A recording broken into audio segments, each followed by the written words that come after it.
আমরা হলাম শীতকালের টুপি। আমি হলাম শীতকালের এমন এক টুপি, আমার বয়স বেশি না, হার্ডলি 1 থেকে 1.5 বছর।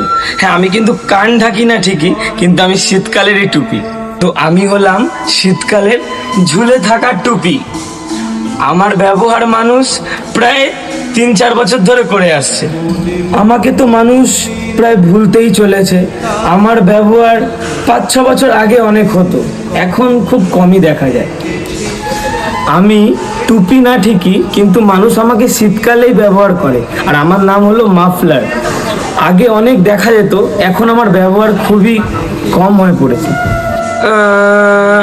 আরে আমিও শীতকালেরই টুপি, কিন্তু মানুষ আমাকে আর ব্যবহার করে না। হয়তো আমাকে সবাই ভুলেই গেছে, খালি নামটা রয়ে গেছে, হনুমান টুপি।